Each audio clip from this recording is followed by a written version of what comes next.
International Lecture Series, which will be given by our friend from CMU, Alex London.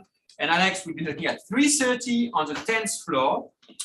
And the title of his talk will be Epistemic Diversity, Ethics, and the Optimal Timing of Clinical Trials. And the lecture will be followed by a reception around 5:15 or something like that. On Tuesday next week, we have our next lunchtime talk, which will be given by David Dinovsky, who works here at Pitt. He's an economist and he also works on management. And he will be talking about voicing disagreement in science, missing women. So the place of women and disagreement in science, reporting some of his empirical work on the matter. Today, it's my great pleasure to introduce our speaker today, Kati Kish, who got her PhD recently in 2022 from Tel Aviv University in History and Philosophy of Science. She is now a postdoctoral fellow at MIT, the STS program. She has a Marie Curie fellowship, or that's what we used to call Marie Curie in French, but now we have to add the Polish name. So it's Marie Sklodowska-Curie. That's now the official name of this former program, which used to be called the Marie Curie Fellowship. And Kati works on the development of mathematics and on how mathematics intersect with society. She has published extensively in the best journals. She also works on norm cognition, actually. Yeah. And she has published extensively in philosophy and in the sciences, in philosophy of science, in synthèse, in more STS journals like Science in Context, and also in scientific journals like Perspectives on Psychological Science, on her work on norm cognition and on the philosophical transactions of the Royal Society, also on norm cognition. Yes, the floor is yours. Thank you very much. And thank you for this very kind introduction and for having me here.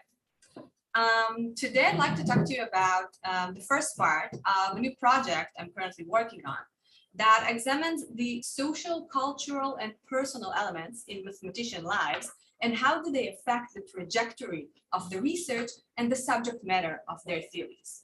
So specifically, as you can see from the title, I'd like to focus on Intuitionism, which was a philosophical mathematical school of thought that was developed at the beginning of the 20th century by the Dutch mathematician Lloyd and Egbertus Jan Brouwer. And I would also like to note that, as Edward mentioned, this research is supported by the Military Fellowship and the European Union.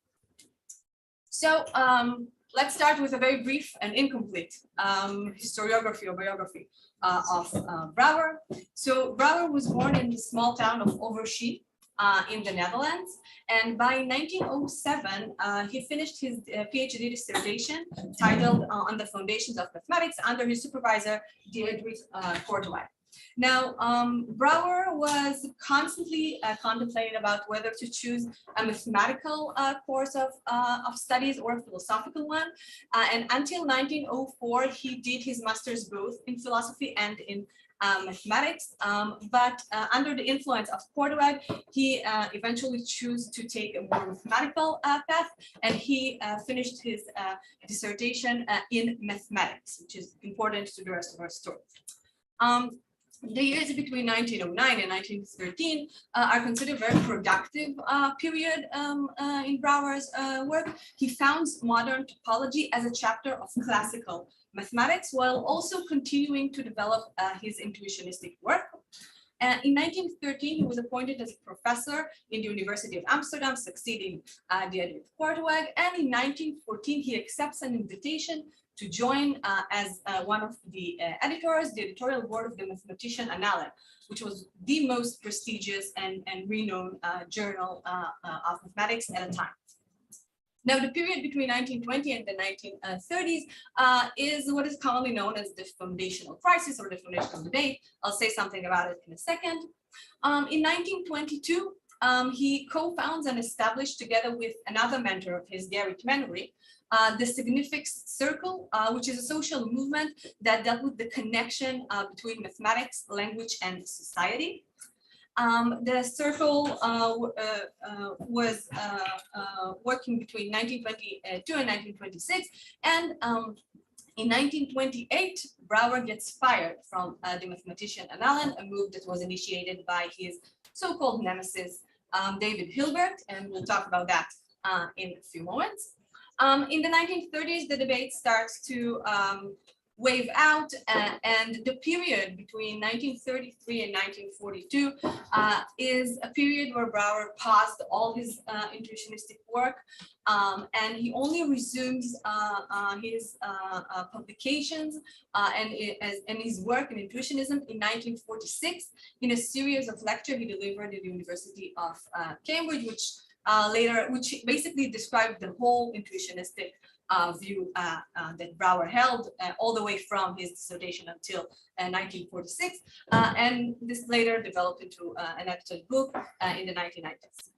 Now, in 1948, he resumes his intuitionistic work or his foundational program with the notion of the creating subject, and in 1955, after having a world tour of invited and serious lectures, starting with Cambridge, but also going through MIT, Chicago, Miami, I think, Dublin, Vienna, and Cambridge, as I mentioned. He publishes his last new intuitionistic paper, and a decade after that, in 1966, Brouwer passed away. Now, before proceeding into focusing on the specific story of Brouwer, let me say a few words about the debate that occupied some of the great mathematicians in Europe at the time. So around the turn of the 20th century, evolved a strong resistance to Cantor's set theory due to several acute problems. Now, some of these problems were technical in their nature, and even Cantor acknowledged their existence. Brouwer's dissertation, written in 1907, echoes this resistance to some extent, and we can think about his motivation in writing this dissertation as some sort of a response against Cantor's set theory. Now, what we see here is a histogram taken from Dennis Hesseling's book, Gnomes in the Fog, and in this histogram, we see all the public reactions to intuitionism from 1907 until 1933. So we can see that in the first decade, between 1907 and the 1920s, there is fairly a low amount of reaction to intuitionism, except of two spikes. We see one in 1913, when Brouwer gave a public lecture about intuitionism and formalism, and another one in 1915, when a translation of this lecture was translated into English by Arnold Dresden, and this and got into pushed into the US. Brouwer's work up until then was written only in Dutch, so it was only within the German Göttingen circle that actually read and discussed these works. In 1921, Hermann Weyl, a central figure in mathematics, publishes his advocating paper of intuitionism. Now, it has been claimed that Hermann Weyl's paper basically put intuitionism on the map, and it actually was the fact that Hermann Weyl was David Hilbert's most prominent student, who was, again, the nemesis to some extent. Yeah, it's a caricature, okay? But just to be clear, his position was completely opposed to Brouwer's own views regarding the foundational debate, and the fact that his most prominent student, Hermann Weyl, converts to intuitionism, did a lot of echoes within the mathematical community, and basically put Brouwer's intuitionism on the foundational map. And you see that there are many responses to intuitionism, relatively many responses. And by 1931, Arndt Hating publishes a series of papers that formalizes intuitionism. So he creates a formalized system of intuitionistic ideas, completely against what Brouwer thought of intuitionism. And from that point onwards, intuitionism continued to develop, but it was mainly under the formalizing act of Arndt Hating, and not so much as building on the contours of Brouwer's intuitionism. So in the 1940s and in the 1950s, we see a development of intuitionism that extends the formalization of intuitionism, for example, done by George Kreisel and John Mayhew. And we see that in the 70s, intuitionism kind of regains attention from the philosophical community, this time very much due to the work of Michael Dammit on meaning, language, and interpretation. So what's Brouwer's intuitionism about? The major cornerstone of Brouwer's intuitionism, again, a very sketchy kind of way, So according to Brouwer, mathematics is a creation of the mind, in the sense that mathematical existence equals a mental construction. So according to Brouwer, we have an inner notion of tuity, which basically is our ability to understand unity and to add to it another unity. And after having this notion of tuity, we can add another unity to it and another unity to it. So we can constructively build, for example, the series of the natural numbers. And this constructive kind of way is the only way that Brouwer accepts of doing any kind of mathematics. So mathematical proofs must be constructed in a constructive kind of way. So for example, proofs of existence by negation, for example, are no longer considered legitimate objects in Brouwer's intuitionism. Now, according to Brouwer, mathematical objects must be finitely graspable, so there is no actual infinity. We can talk about potential infinity, again, by adding a unity and a unity and a unity, and so on, until we can think about a potential infinity, but we cannot talk about actual infinity in the sense that we cannot perform any mathematical actions on it. We cannot add infinity. We cannot do anything that goes within Cantor's set theoretical work on infinity. This is also problematic a little bit. We can talk about it in the Q&A if you like. And one of the cornerstones of Brouwer's intuitionism is that mathematics is a languageless activity, in the sense that we use language to convey mathematical idea, but those ideas exist without any need for language itself. So according to Brouwer, language actually reduces our ability to understand pure mathematics. According to Brouwer, there are also no in principle unknowable truth, in the sense that what is truth will eventually be knowable to any intuitionistic mind. And intuition is the only ground for certain knowledge, according to Brouwer's intuitionism. So the self is the source of knowledge, and any epistemic assertion that exists must exist through the self. Now, given that, it's pretty understandable why scholars connected intuitionism to solipsism, according to which knowledge of anything outside one's mind is unsure. In today's talk, what I'd like to do is to challenge this assumption. And I'd like to do that by focusing on the communal and social aspects of Brouwer's intuitionism. So the first thing that I'd like to do today is to show that these aspects exist, that Brouwer was concerned about the role of mathematics in society, and he was concerned about how people practicing mathematics affect the use and content of mathematics itself. What I'd also like to do as a second goal is to explore what can we learn from the existence of these social aspects. So one thing that I'd like to think about is what insights can those aspects provide us about the narrative of the development of Brouwer's intuitionism. And the second thing I'd like to think about is what can they teach us about the subject matter of Brouwer's mathematics. Now, eventually, this will support the disconnection between Brouwer's intuitionism and solipsism, but this is not the main goal. My main goal is to reveal a new layer of Brouwer's intuitionism, the social layer, which has not been discussed yet. So let's start with fleshing out those aspects. So the first place, the best place to start exploring Brouwer's engagement with those social aspects is to understand his engagement with the Significs movement.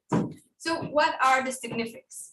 The Significs is a term that was coined by Victoria Lady Welby. She was a self-educated British philosopher, and she published in 1896 a paper titled Sense, Meaning, and Interpretation, which you can see basically here. She suggested in this paper a theory that focuses on science as means to improve communication and eventually solve social problems. Now, in 1908, the Significs idea was first brought to the Netherlands by Frederick van Eden. However, van Eden published a paper that discusses the Signific study without actually acknowledging the work of Lady Welby and without actually referring to her Significs theory as it was written in 1896. 4 years later, in 1912, Jacob de Haan publishes another paper in the Netherlands titled New Philosophy of Legal Language. And here he acknowledges Lady Welby and her theory of science. And this is basically established the Significs as some sort of a resource to study in the Netherlands. In 1917, Van Eden, De Haan, Brouwer, and Gerrit Mannery, together with 3 other colleagues, established the International Academy for Practical Philosophy and Sociology. It also included Henry Burrell, physicist Leonard Ornstein, and H.P.J. Blumer. And in 1922, after De Haan left the group and Van Ginneken joined instead of him, the group changed its name to the Signific Circle. And the Signific Circle met regularly between the years 1922 and 1926.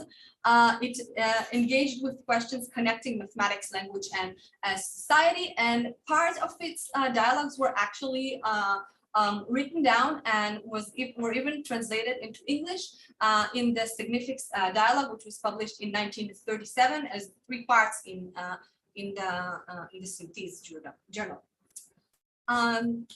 So the basic goal of the Significs movement and the new academy, as Brouwer saw it, was to better understand how individuals' ideas can find their way into the commons and thus magnify what he thought was their social impact. Now, as Brouwer himself stated in his prospectus of the Significs movement, the undersigned hold the opinion that when the same task could be undertaken in common by a group of independent thinkers with subtle and pure human feelings, their thoughts formed in the mutual understanding of their circle would necessarily find a corresponding language, allowing them to enter into the mutual understanding of the multitude. It must be kept in mind that a thought in its quality of embryonic deed has a far greater possibility of development when it is the common intimate conviction of a group of human beings than in the case of its belonging to one individual only. Now, Brouwer's specific choice of words, specifically as he highlights that scientists' thoughts are formed in the mutual understanding of the groups, suggests that at the very least, he noticed a difference between individualistic work and collective work, acknowledging the benefits of the latter. So when a group of individuals forms an idea, it enables them to enter the mutual understanding of the commons in a much more effective way than individualistic thinking does. Put differently, since thoughts are shaped by the thinker or thinkers, group thinking makes thoughts shareable because they are the product of a collective mind. Now, as a result, ideas can evolve and prosper much better when cultivated in a group mode rather than in the mind of one individual. Now, this sort of statement basically supports the idea that a group or community or collective holds the key to creating and spreading knowledge, which is a very atypical thing for a solipsist to say. As I mentioned earlier, one of the most influential characters in Brouwer's life was Gerrit Mannery. Now, Mannery was basically the leader and the co-founder of both the Academy and the Signific social movement. He was a mathematician without any formal education, but this nevertheless did not stand in his way of obtaining a professor position in 1917 in the University of Amsterdam. He was also a Marxist and a political activist, and he believed in breaking paradigms and giving blows to the authority. He also believed that language is the most important element in understanding human behavior and mathematics, which is very unlike Brouwer's own views. Now, what we see here is a dialogue, a documented dialogue between Brouwer and Mannery as a part of the Significs Circle. The dialogue actually occurred in 1922, but the reference here is from the dialogues when they were published in 1937. So Brouwer claims here that true mathematics never lacks significance because it is never without a social cause. Men come to think mathematically because only by applying this method of thinking was he able to prevail in the struggle for life, which became more and more complicated and difficult. For that, Mannery challenges him and asks, okay, yet mathematics is cultivated to a large extent as l'art pour l'art, and then the formal structure does grow quite independently of social aims. And for that, Brouwer's answers, I'm not so sure of that. Mathematical thought, or rather mathematical sentiment, is a sort of network connecting the data which are necessary or valuable for our life. A formula and perhaps even a calculating rule, as long as it is manipulated, really has an asserting character in many more cases than would follow from Mannery's ideas. And I think even that the formula borrows its only importance from that asserting character. Now, this is an interesting and rather undiscussed quote of Brouwer, implying that Brouwer did not think that mathematics can be practiced without a social cause. Now, according to Brouwer, the significance of a mathematical formula derives from its asserting characters, which is constituted by the formula being manipulated or operated by members of the community. Now, similar to Brouwer's remarks on group thinking in the previous slide, this exchange of word with memory indicates that Brouwer ascribed to people or the community a significant role in shaping mathematical knowledge. Now, to illustrate the idea of a manipulation or the asserting character of a formula, Brouwer gives the interesting example of a bookkeeper at a bank. He says, the banker sends an important telegram. This is living. This is asserting language. The code words in which it is written form what I call a sequence of entities, which represents another sequence of perceptions and unattained aims. In other words, there are as many links between the ultimate aims and the nearest means. If now the content of the telegram is reproduced in the bookkeeping, it does not lose that character, but it becomes only more difficult to perceive the connections between the means and the aims. The sequence of entities is transformed.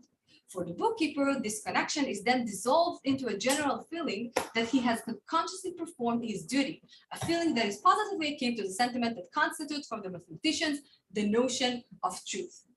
So the code words in the banker's telegram represent what Brouwer calls asserting language, in the sense that these words carry connections to other aims and means of the bank itself.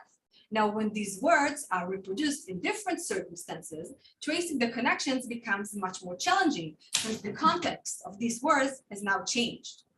Now, the analogy to mathematics, according to Brouwer, is that mathematical expressions and formulas are part of our everyday language, and individuals acquire them in certain specific social circumstances. The process of acquisition and the social context differs between different individuals, thereby affecting the way those individuals use and manipulate these formulas. But once they did use these formulas or did some sort of a mathematical manipulation, they get a sense that resemble the feelings mathematicians get when they move one step closer to the truth. Now, the notion of truth is also something that Brouwer addressed in its social context. He says, for me, truth is a general emotional phenomenon, which can be coupled or not with the formalistic study of mathematics. And therefore, I do not recognize as true, hence as mathematics, everything that can be written down in symbols according to certain rules. Conversely, I can conceive mathematical truth which can never be fixed down in any system of formulas. Again, just as in the administration of the bank, on the one hand, it is quite possible to falsify the books through hitting all the rules of the art of bookkeeping. On the other hand, it is impossible to enter into the books all the considerations of the banker and all the other factors, social factors, that influence the financial power of the bank. Now, first of all, what we see here is that Brouwer makes clear that just as mathematical formulas cannot be reduced to linguistic symbols without losing at least some of their essence, so does mathematical truth. Now, the essence of mathematical expressions and formulas is rooted, according to Brouwer, in the accompanying elements of the entity. For example, these elements can be the social context, the environment, and other personal, individual, cultural context in which it was used or learned. Now, the same is true for mathematical truth. The phenomenon of truth is too general to be accurately articulated in linguistic symbols, since, resorting again to the example of the banker, it is impossible to account for all the consideration and all the other factors that influence the concept of mathematical truth. So what we've seen so far are some strong evidence for a communal trend in Brouwer's thought regarding the social context of mathematical elements. A trend that completely opposes the solipsistic views we mentioned earlier. So from a historical perspective, there is a tension between these two trends. We can also talk about that in the Q&A. And this tension is basically the focal point that I would like to focus our attention to. So at this point, there are two routes that we can take. The first is to focus on specific events in Brouwer's life and ask, for example, how do social, political, and personal events shape the development of Brouwer's intuitionism? The second path we can take focuses on the subject matter of Brouwer's mathematical intuitionism and asks how do these social aspects affect the content, the mathematics itself of Brouwer's Intuitionism. Now, one path is more historical in its nature, and the second is much more philosophical, but both of them build on Brouwer's engagement with the social world, and each of them reinforces, in a somewhat different way, the idea that we should consider his engagement with the Signific Circle much more seriously. So let's start exploring the first path, focusing on the development of Brouwer's Intuitionism and how a specific social event has shaped it. Now, one of the most interesting and intriguing incidents that was political in its nature and also personal and had a tremendous effect on Brouwer's life and work was the mathematician Allen incident, which I hinted to again in our first slide. So starting from the end, by 1928, you can see that Brouwer was serving now for 14 years as part of the editorial board of the mathematician Allen. You can see his name over there. Again, to be a part of the editorial board of the Allen is considered a huge honor among mathematicians. It has a saying, says that you've established your way into mathematical community. We consider you as one of our members, okay? Like getting a job, for example, in the academy. And we can see here that in 1929, we no longer see Brouwer's name on the Allen, neither as an editor nor as anyone of the editorial board. And this was very much due to the undertaking of another mathematician, David Hilbert. Now, you can see here the content of the letter Hilbert sent to Brouwer. It's translated by Dirk van Dalen, basically announcing his dismissal from the Allen editorial board. Dear colleague, because it is not possible for me to cooperate with you given the incompatibility of our views on fundamental matters, I have asked the members of the board of managing editors of the Allen for the authorization which was given to me to inform you that henceforth we will forego your cooperation in the editing of the Allen and thus delete your name from the title page. At the same time, I thank you in the name of the editors for the Allen for the past activities. Respectfully, yours, David Hilbert. Now, the reasons that Hilbert gives for dismissing Brouwer in this letter specifically are incompatible views regarding the fundamental issues in mathematics, but their relationship is much more complicated than that. It actually started with the mutual respect, specifically from the young Brouwer to his 20 years older fellow mathematician.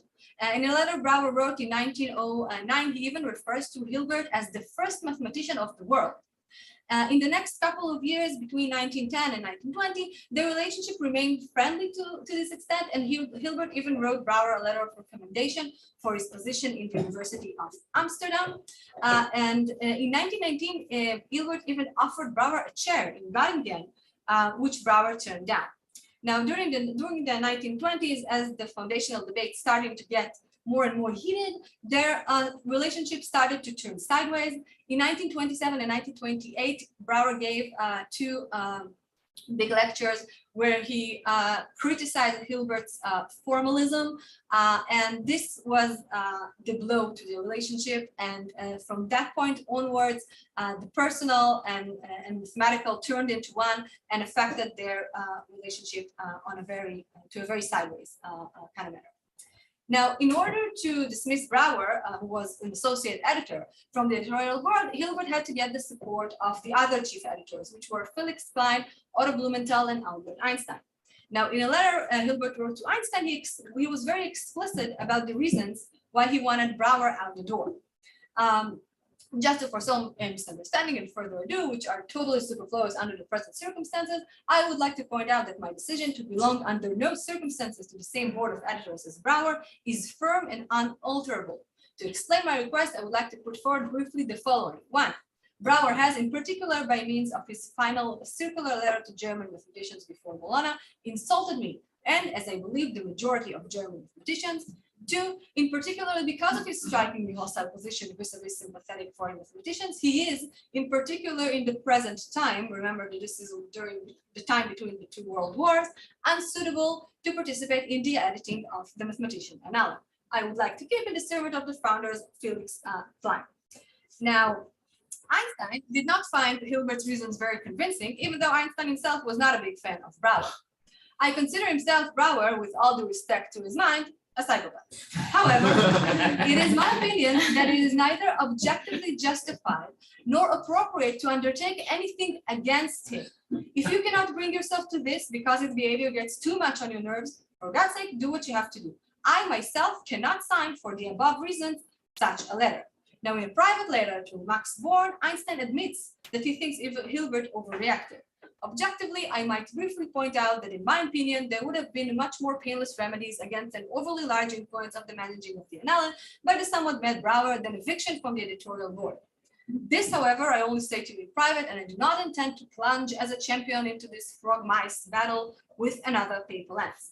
Now, the frog-mice battle, or the war of the frog and the mice, is of course a reference to the comic epic from the Iliad, commonly attributed to the Greek poet Homer.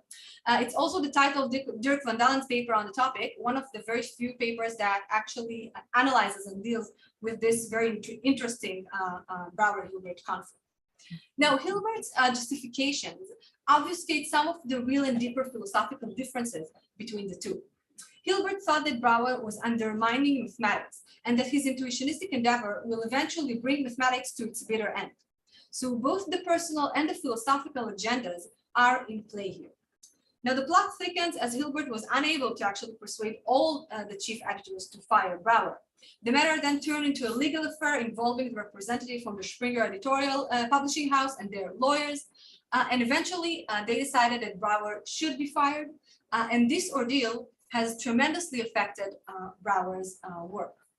From 1928 onwards, Brouwer refrains from publishing in the annalen and convinces his student, Arendt Hating, to do the same. In this histogram, we can see that up until 1921, Brouwer publishes every year an impressive amount of papers, and a significant portion of them was published in the annalen. So the red one marks the annalen publication, and the blue one are others, and the total amount is the accumulation of the two. But after the annalen incident, Brouwer ceased to publish almost completely.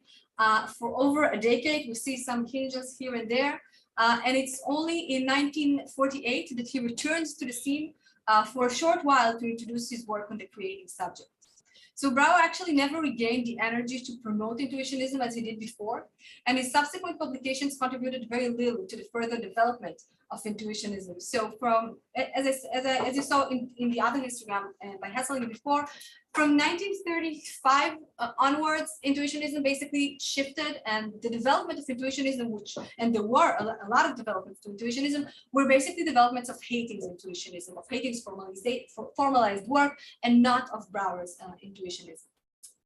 So we see that the personal conflict between Brouwer and Hilbert, which occurred during a political turmoil in the larger social context, demonstrates here how the political, the social, and the personal blend together and eventually affect the development of Brouwer's intuitionistic work. Let's now turn to examine the impact of social views on the content of Brouwer's intuitionism.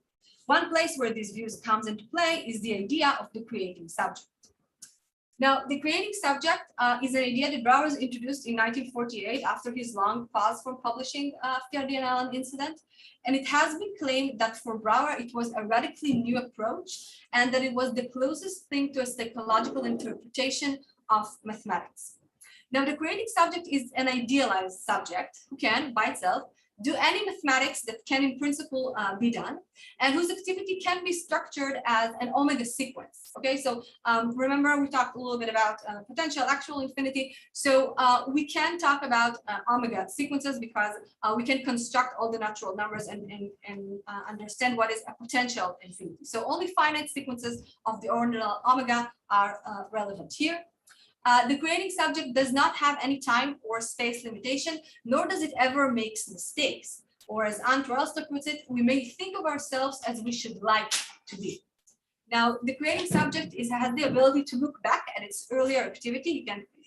It can actually reflect on its past activities and project an initial segment of those omega sequences, for example, the natural numbers, onto its earlier acts, which basically means that he doesn't forget anything. It can also do that again and again and again in the future, which basically means now that the creating subject holds the accumulation of knowledge that exists. Now, the creating subject can also generate choice sequences, which are some of the most important and complicated mathematical entities of Brouwer's intuitionism. This might be the motivation behind Brouwer's introduction of the creating subject, which is a natural successor of Brouwer's counterexamples, and it yields much stronger results. Now, along the years, several philosophers and mathematicians have tried to develop a theory of the creating subject and tried to formalize it. So in 1967, George Crazel introduced the following axioms marked here as CS1 until CS3. We start with a basic notion, the first one up there, with the square NA, which denotes that the creating subject has a proof of A at time n. Now, the first axiom says that at each stage, it can be determined whether or not A has been proved. So we can decide whether the creating subject has a proof of A or has not. The second axiom says that the creating subject never forgets. Remember that he does not have any limitations of time or space or anything else. And the third axiom, or mostly his second conjunct, is known as the axiom of Christian charity, which basically means that there are no in principle unknowable truths. Now, in 1969, mathematician Ant Welstra strengthened the third axiom to claim that the creating subject only proves what is true, and what is true will be proved by the creating subject at some point. Now, there are many challenges against the first and second axioms, but the third axiom is the most controversial one. And some scholars claim that it is not acceptable from a constructivist point of view, such as Brouwer and Solholm. And Gödel's incompleteness theorem, for example, even implies that under some circumstances, the principle is actually false. But what's important to our story is what exactly does this creating subject refers to. According to Nikos, there is no idealized subject in Brouwer's notion of the creating subject. There's only us, human beings, and Brouwer refers to either I or we when he talks about the creating subject. According to Brouwer's view, mathematics is a creation of the human mind, and by using the expression creating subject, Brouwer only made explicit his idealistic position. It can be replaced by we or I.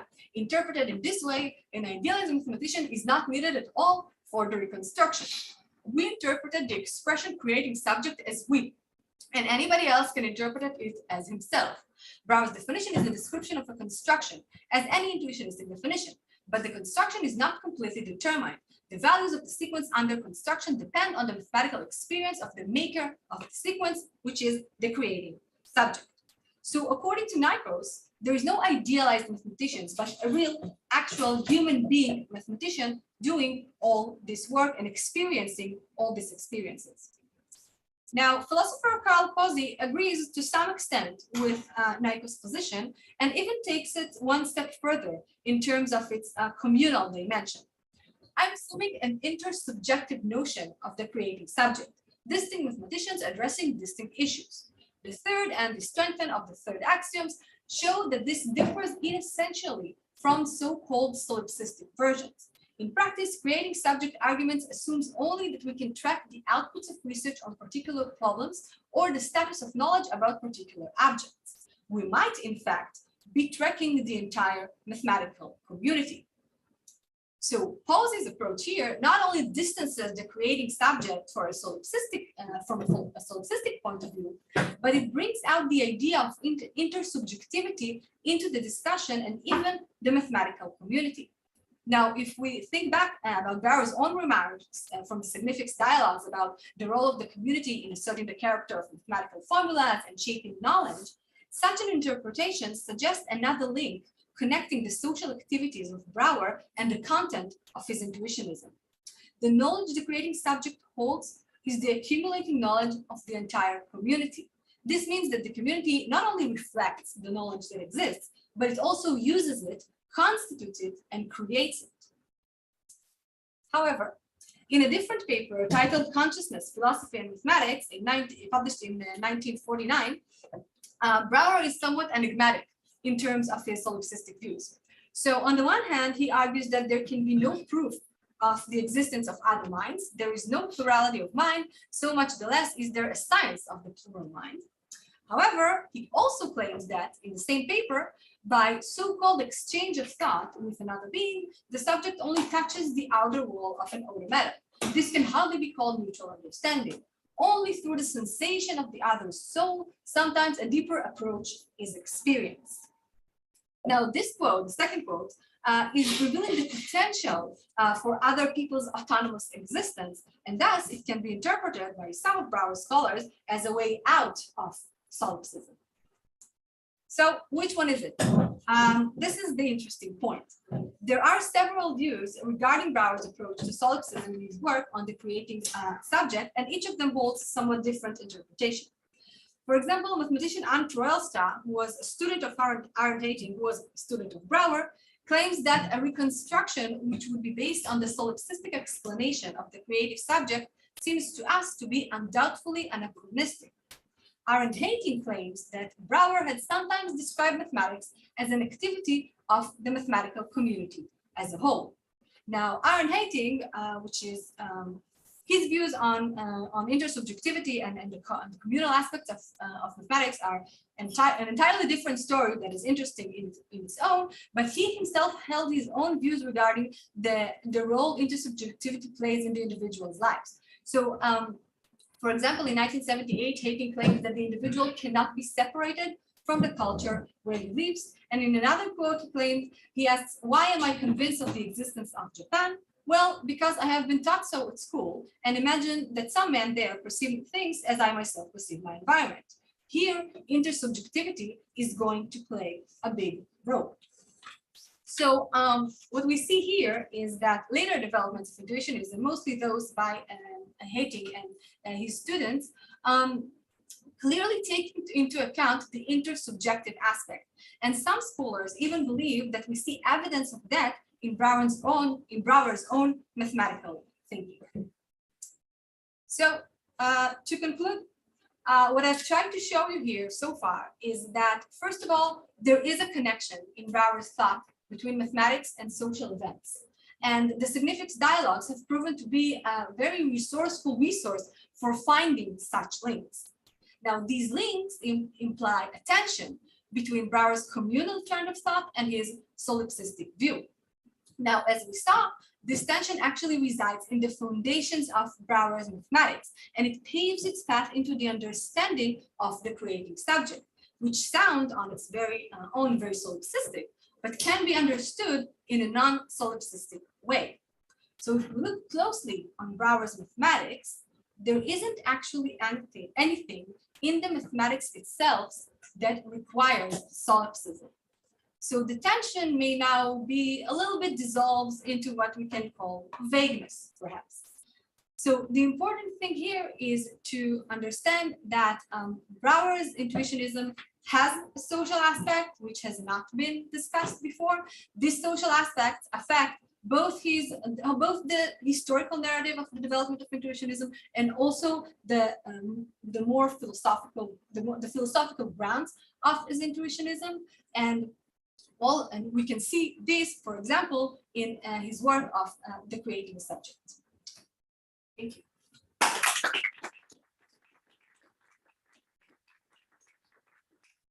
We take a 2-minute break and we'll reconvene for questions.